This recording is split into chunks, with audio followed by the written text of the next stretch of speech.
뉴욕시 지하철 안에서 또다시 총격 사건이 일어났습니다.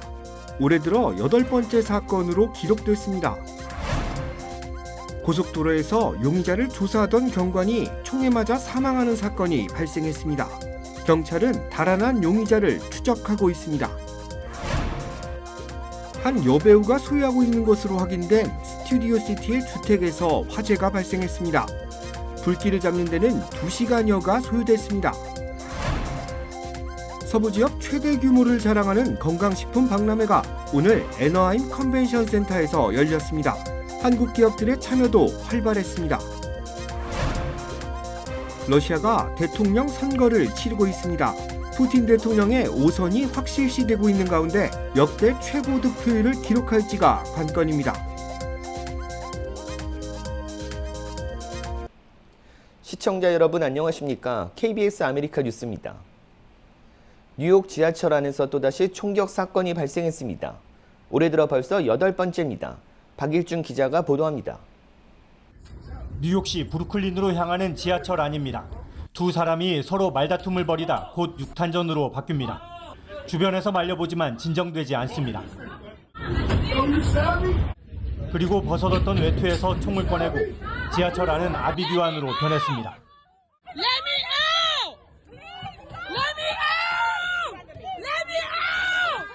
문이 열리자 승객들은 객차 밖으로 뛰쳐나갑니다. 그리고 총성이 들립니다. 현지 시각으로 14일 오후 5시쯤 퇴근 시간에 벌어진 일로 모르는 사람 간의 말다툼이 총격전으로 번졌습니다. He then took that firearm, started walking toward the 32-year-old who was on the train, yelling at him, walking toward him in a menacing way. 총상을 입은 사람은 머리에 총을 맞아 위중한 상태이고 총격에 관련된 다른 사람은 체포됐습니다. 올해 들어 뉴욕시 지하철에서 벌어진 총격 사건은 모두 8건으로 벌써 지난해 1년 동안 벌어진 총격 사건과 같은 수준을 기록했습니다. 지난달과 이달에 걸쳐 주 방위군을 포함한 치안 인력 2,000명이 추가로 투입됐지만 지하철 이용자들의 불안감은 가시지 않고 있습니다. 뉴욕에서 KBS 뉴스 박일중입니다. 미국 내 한인 서류 미비자가 17만여 명 거주하는 것으로 추산됐습니다. 싱크탱크 이민정책연구소는 어제 미국 이민자 통계 현황 발표에 따른 전국의 한인 서류 미비자는 17만 3천여 명에 달한다고 조사했습니다. 이 중 캘리포니아주만 33%에 해당하는 5만 8천여 명이 거주하고 있는 것으로 나타났습니다. 캘리포니아 주 지역별로는 LA 카운티가 2만 9천여 명으로 가장 많았고 오렌지 카운티 1만 2천여 명, 샌디에이고와 산타클라라 카운티가 각각 3천 명으로 집계됐습니다. 이민정책연구소는 한인 서류 미비자의 경우 캘리포니아 주를 비롯해 뉴욕 1만 8천여 명, 뉴저지 1만 4천여 명, 텍사스 1만 1천여 명 등으로 한인 사회 규모가 큰 주에 집중되고 있다고 설명했습니다. 전국의 청소년 서류 미비자 추방류의 다카 프로그램 수혜자는 54만 4천여 명으로 멕시코 출신이 44만여 명으로 가장 많았고 아시아 국가 중에서는 한인이 3만 2천여 명으로 가장 많았습니다. 오늘 뉴멕시코주에서 경찰관이 용의자 조사 중 총에 맞아 숨지는 사건이 발생했습니다. 뉴멕시코 경찰은 40번 프리웨이에서 경찰이 총에 맞아 사망했다고 밝히며 총격을 가한 용의자는 무장을 하고 있어 위험한 인물로 분류해 대대적인 수색이 진행되고 있다고 밝혔습니다. 총격은 오늘 오전 투쿰카라에서 서쪽으로 약 10마일 떨어진 지점으로 텍사스주에서는 서쪽으로 약 50마일 떨어진 지점에서 발생했습니다. 당국은 용의자 사진을 공개하고 몬토야와 뉴커크 사이 40번 프리웨이에서 마지막으로 용의자가 목격됐다고 밝혔습니다. 경찰은 용의자를 발견하면 접근하지 말고 911에 신고해 줄 것을 당부했습니다. 오늘 스튜디오 시티의 한 주택에서 화재가 발생해 2명이 부상당하는 일이 벌어졌습니다. 모델 겸 배우로 활동하고 있는 카라 텔레빈이 소유한 것으로 알려진 스튜디오 시티의 2층 주택에서 대형 화재가 발생한 것은 오늘 새벽 4시쯤으로 출동한 소방대원들은 연기 흡입에 따른 증상을 보인 거주자와 다른 한 명을 병원으로 이송했다고 밝혔습니다. LA 소방국은 화재가 집 뒤쪽에서부터 시작돼 빠르게 번지면서 90여 명의 소방관들이 출동해 불길을 잡는 데 2시간 정도 소요됐다고 설명했습니다. 이 집의 소유자인 텔레비는 현재 영국에 있어 현장에는 있지 않은 것으로 전해졌고 현재 소방국은 화재 원인을 조사 중입니다. 한인들이 한국에서 거소증을 받고 6개월 이상 체류하는 경우가 많은데요. SSI 자격이 박탈될 수 있어 주의가 요구되고 있습니다. KBTV 김은지 기자입니다. 소셜연금을 받는 사람들이 6개월 이상 한국을 방문한다고 해서 연금 수령에 문제는 없습니다. 또 저소득층 아파트에 계속해서 거주하는데도 문제가 없습니다. 하지만 기초수급 생활비를 받는 사람들은 해외에 30일 이상 체류하게 되면 자격이 박탈당할 수 있습니다.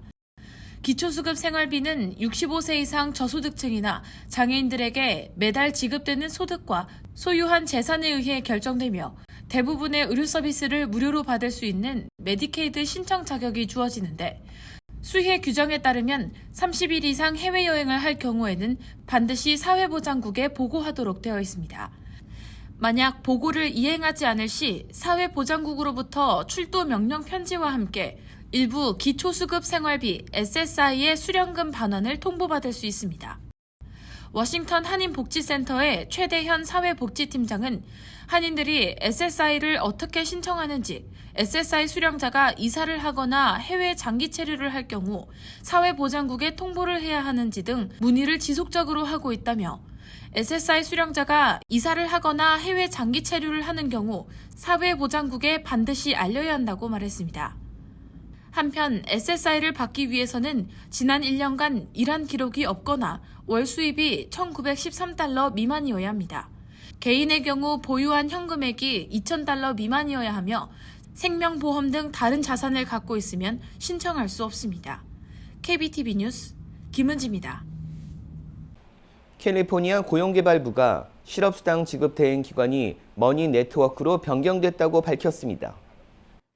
EDD 실업수당을 비롯한 장애수당, 가족병가 신규 신청자는 머니네트워크에서 발급하는 데비카드가 발송됩니다. 기존 업체인 뱅크 오브 아메리카 카드를 사용해온 수혜자들은 머니네트워크에서 발급하는 데비카드로 모두 교체됩니다. 4월 15일 이후부터는 뱅크 오브 아메리카 데비카드는 사용할 수 없게 됩니다. EDD는 새 데비카드를 받지 못한 개인은 전화로 연락해 확인해 줄 것을 당부하고 있습니다. EDD는 뱅크 오브 아메리카 카드를 통해 실업수당을 지급해왔으나 무려 $20억 달러에 달하는 돈이 증발하자 수당 지급 시스템을 업그레이드하는 한편 대행업체 교체도 추진해왔습니다. 서부 지역 최대 규모를 자랑하는 건강식품 박람회가 오늘 애나하임 컨벤션 센터에서 열렸습니다. 정관장 등 한국 기업들의 참여도 활발했습니다. 이우수 기자가 취재했습니다. 천연 유기농 베이스로 한 건강식품 박람회가 애너하임 컨벤션 센터에서 개막했습니다. 건강과 웰빙을 중요시하는 삶이 점차 인기를 끌며 박람회 규모 역시 매년 더 커지고 있는데 관련 제품의 매출은 지난해 기준 3천억 달러, 오는 2030년까지 4천억 달러까지 확장될 전망입니다. 한국농수산식품유통공사도 이번 박람회에 한국관을 설치하고 참여 기업들을 독려했습니다. 품질이 우수한 한국의 건강식품 판매를 더욱 늘리기 위함입니다. 자연적인 이런 재료를 많이 활용한 그런 다양한 한국 식품이 이제 같이 이번에 선보이게 되었습니다. 건강식품 카테고리로 이렇게 수출이 되는 대표 품목은 인삼이라고 볼 수가 있는데요. 인삼은 지금 미국 시장에 3천만 불 수준으로 이렇게 수출이 되고 있고, 고려 인삼을 보다 섭취하기 편리하도록 만든 한국의 대표적인 홍삼 브랜드 정관장도 이번 박람회에서 신제품을 선보였습니다. 자몽 맛을 첨가하는 등 서양인들이 더욱 다가서기 쉽도록 홍삼 관련 제품을 보다 캐주얼하게 개선한 것이 특징입니다. Super refreshing. I've had ginseng before, but I've never had it like this, just like pure by itself. So it was a really refreshing and like rejuvenating experience. So yeah. I love it. It's so good. I didn't know what it was, but it's delicious. And so what attracted us was all of what we're seeing here. So I love your booth, but the drink is fabulous.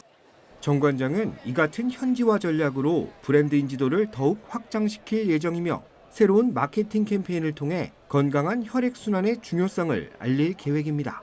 미국인들이 이해하기 쉽게 저희가 혈행을 중심으로 해서 혈행을 기반으로 뭐 메모리도 좋아지고 에너지도 좋아지고 면역도 좋아진다는 개념으로 저희가 준비를 좀 했고, 그다음에 제품으로는 저희가 한국에서 에브리타임 많이 팔리고 있는 빅히트 상품이 있듯이 미국에서도 에브리타임을 가지고 갈 건데, 에브리타임을 미국인의 관능에 맞게 조금 더 맛있게, 그리고 이제 다양한 제품들을 만들어서 이번 박람회에서는 130여 국가에서 참여한 기업들이 내놓은 3천여 개의 제품들이 선보였습니다. 이번 건강식품 박람회는 내일인 16일까지 이어집니다. 팬데믹 사태 이후 미국의 건강식품 업계는 매년 성장세를 거듭하고 있습니다. 건강에 대한 인식이 그 어느 때보다 중요해진 만큼 앞으로 관련 산업의 미래는 더욱 밝아질 거라는 전망입니다. 애너하임 컨벤션 센터에서 KBS 뉴스 이우수입니다. 샌프란시스코 평통협의회가 지난 9일 한미 역사를 주제로 한 강연회를 개최했습니다. 평통 샌프란시스코 협의회는 이날 열린 통일 강연회에서 문유미 스탠포드 대학 교수를 초대해 미 군정과 해방정국의 역사를 다시 본다라는 주제로 특별 강연회를 개최했습니다. 행사에는 임정택 주 샌프란시스코 총영사와 윤행자 광복회 미 북서부지회장, 평통 자문위원 등을 비롯한 한인들이 참석했습니다. 문 교수는 미 군정과 이승만 전 대통령과의 역사와 미주지역 독립운동을 전개한 주미 한인회 역사를 기억하고 한미동맹 관계 성립에 대한 배경에 부족한 점이 많아 사료를 토대로 책 발간을 준비하고 있다고 밝혔습니다. 강연 후 남북관계 대전환기와 북한 주민 포용 방안 등을 주제로 토론회를 가졌습니다. 평통 샌프란시스코 협의회는 한반도의 평화와 자유를 위한 통일 노력을 다시 한번 상기시키는 시간이 됐다고 밝혔습니다. 버니 샌더스 상원 의원이 주 4일 근무 법안을 발의했습니다. KBTV 전상희 기자입니다. 현재 하루 8시간을 초과하는 근무에 기존 급여의 1.5배를, 12시간을 초과하는 근무에는 2배를 지급하도록 하며 주당 근무 시간을 32시간으로 줄여도 노동자가 받는 급여나 혜택을 줄이지 못하게 하고 있습니다. 샌더스 의원은 보도자료에서 오늘 미국 노동자들은 1940년대에 비해 400% 이상 더 생산적이지만 수백만 미국인이 수십 년 전보다 더 낮은 급여를 받고 더 오래 일하고 있다며 이를 바꿔야 한다고 말했습니다. 미국은 지난 1940년 주 40시간제를 도입했습니다. 샌더스 의원은 인공지능과 자동화, 새 기술의 중대한 발전에서 비롯된 금전적 이익은 기업 최고 경영자와 월가의 부유한 주주들뿐만 아니라 노동자 계급에도 돌아가야 한다며 우리나라의 스트레스 수준을 낮추고 미국인들이 더 나은 삶의 질을 누리도록 해야 한다고 밝혔습니다. 공화당 상원 의원들은 표준 근로시간을 줄이면 소상공인과 영세업자 그리고 결국 노동자가 피해를 본다고 주장했습니다. 공화당 간사인 빌 캐시디 의원은 현실에서 공짜 점심이란 없다며 정부가 주간 32시간을 의무화하면 기업들이 급여를 시간당 최소 25%는 더 올려야 하며 이는 솔직히 일부 고용주들에게 큰 타격이 될 것이라고 말했습니다. 그는 법안이 통과되면 겨우 이익을 내는 수백만 소기업들을 위협할 것이라며 일자리가 해외로 이전되거나 자동화로 대체되고 기업들이 비정규직을 더 고용하려고 할 것이라고 주장했습니다. KBTV 뉴스 전상입니다.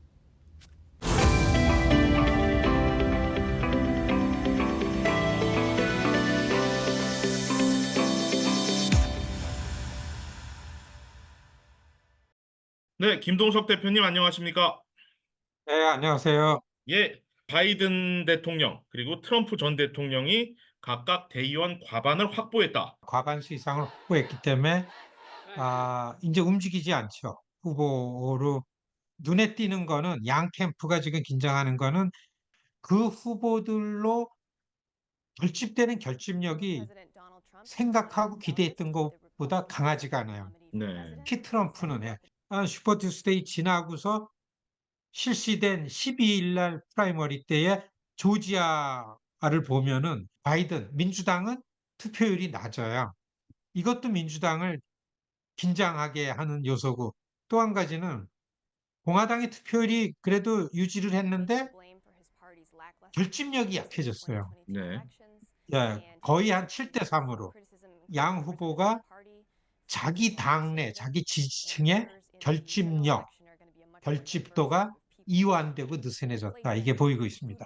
네. 자, 이제 트럼프 대통령은 이제 경선보다는 이제 사실상 이제 경선은 끝났다. 이렇게 말씀을 해주셨는데, 이제 새로운 싸움이 이제 기다리고 있는 것 같습니다. 이제 법정 싸움이 이제 기다리고 있죠. 지금 뭐 법적인 이런 룰 가지고서는 피선거권을 제한할 수 있는 근거는 없거든요. 네. 그런데 지금 트럼프가 갖고 있는 사법 리스크는 어떤 거나 하면은 그 네 가지 기소된 거 말고서 너무나 많은 재판이 진행되고 있어요. 이거를 디펜드하는 돈이 엄청 많이 들고 있는 거죠. 네. 그러니까 뉴스에 나왔던 것처럼 트럼프는 앉아가지고 지금 계속 전화로다가 나 돈 좀 빌려줘 뭐 이런 거 하고 있다라는 이 만평 같은 거 나오는 이유가 그거죠. 바이든 대통령을 이제 불쌍한 기억력을 잃은 노인 이렇게 표현을 해서 이제 화제가 됐었죠. 그 논란의 당사자였던 로버트 허 특검이 어제 하원 청문회에 이제 출석을 했습니다. 야, 진짜 잘하는구나. 나는 공화당원인 건 맞지만은 내 직업, 내 이 잡에 당파성이라는 건 있을 자리가 없다. 당당하게 얘기하면서 나와가지고 민주당 쪽에서는 왜 당파적으로 왜 기억상실증 같은 대통령이라고 표현을 했느냐라는 갖고 막 따지고 맞습니다. 공화당 쪽에서는 트럼프도 백악관 서류를 갖고 플로리다 갔고 그다음에 바이든도 부통령 때 했던 서류를 가지고 저 델라웨이에도 갔는데 똑같은 건데 왜 이중잣대로다가 트럼프는 기소하고서 왜 이거 기소 아니라 그랬냐 이렇게 두 가지 갖고 있어 이제 협공을 당한 거죠. 네, 민주당 의원 그런데 같은 경우는 심지어 아주 노골적으로 뭐 트럼프한테 잘 보여서 뭐 한 자리 얻으려고 하는 것이냐 이런 질문을 하는 것도 제가 맞아요. 봤습니다. 그렇죠. 예. 그러니까 이게 정치적 행위 아니냐라는 걸 따지 별 얘기가 다 나왔었죠. 네, 속으로 야 굉장히 내공이 단단한 분이구나. 네, 그러니까 그 연방 검찰에서 그 이력을 보면 근데 한인 2세잖아요. 미국을 위하는 애국 시민이라면은 현직 대통령의 건강이라는 거를 정확하게 보고 정확하게 시민사회에 알려낸다라는 건 얼마나 소신 있는 일이냐라는 의견이 많은 거죠. 예, 그런 측면에서 대답도 이모셔널하지 않게 아주 담담하게 그리고서 처음 나오면서 나는 그 한인 이민자의 그 자식이다. 그 한국 전쟁 직후 전쟁을 겪은 부모님 그리고 미국에 와가지고 이런 얘기를 하면서 시작을 하는데 이게 저 바야흐로 그런 조합은 좀처럼 어리죠. 바야흐로 미국은 지금 홍역을 치르고 있지만 이민자들이 주인이 돼가는 이런 과도기에 왔구나. 저는 개인적으로 그런 메시지를 받았습니다. 미국 선거라는 것이 굉장히 뒤에 이면에서는 치열한 어떤 돈과 조직과 기업의 움직임과 활동들이 있지 않습니까? 아마 우리 시청자 여러분들 다 아시겠지만 오랫동안 우리 이 맨하탄 구경 오시면 락펠러 센터가 있어요. 네, 한 7, 80년 동안 한 60년대 중반까지는 공화당의 돈줄은 락펠러라는 재벌들 중심으로 뭉태기 돈을 해가지고 돈 행세를 해왔었습니다. 네, 근데 이게 락펠러가 중도 공화당이고 이게 퇴행하면서 이 커크 돈 밑에 공화당의 크고 작은 돈이 다 들어가 있죠. 여기가 지금 트럼프하고는 좀 대치가 돼요. 그동안 여러분 이제 코크 트럼프 정책이 그동안은 코크 네트워크가 이제 니키 헤일리 대사를 지원을 했다는 거죠. 그렇기 때문에 트럼프의 정책을 바꾸게 하느라고 경선 때에 니키 헬리를 대안으로 내세워가지고 봐라. 이 돈이 너를 안 줄 수도 있어. 니키 헬리. 이러면서 트럼프 정책을 바꿔 나가는 걸 어느 정도 성공을 해가지고 최근에 가장 큰 뉴스가 뭡니까? 시청자 여러분.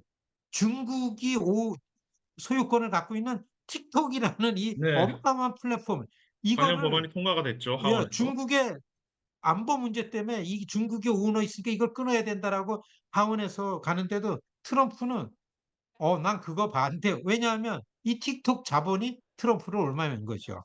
그거에 상대적으로 조 바이든 대통령 현직이니까 돈이 많이 들어오죠. 네, 그러니까 공화당 쪽의 선거 기금보다 한 4배, 5배 더 많습니다, 쓸 게. 네, 그래서 지금은 본선거에 한 8개월을 놔두고 경합주 한 6군데에 주로 매체 비즈니스에 이 경기가 커질 거다.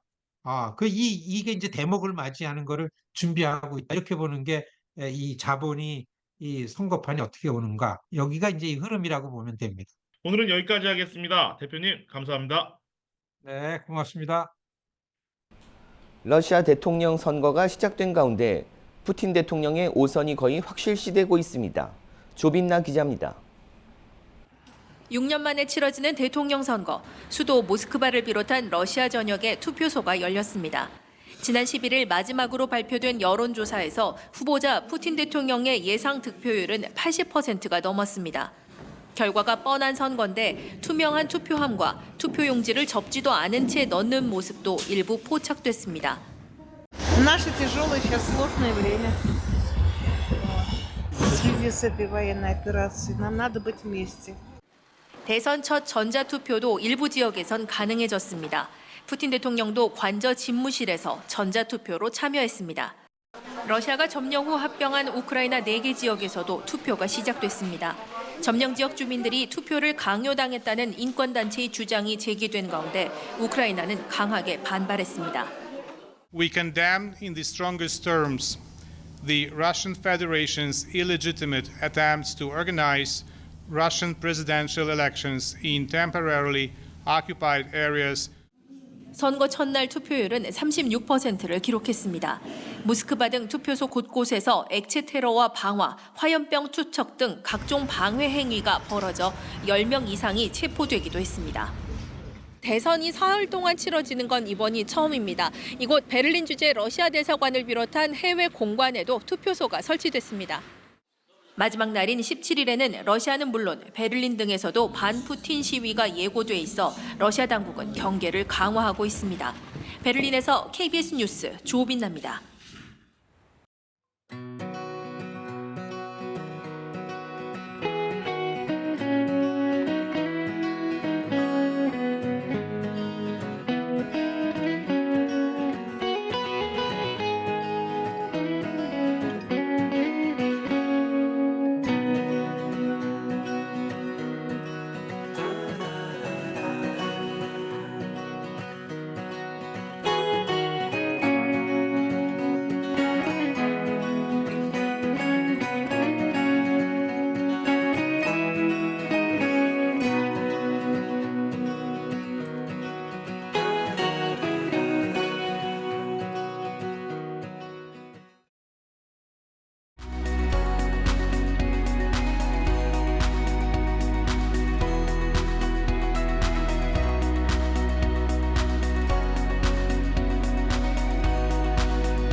KBS 아메리카 뉴스 마칩니다.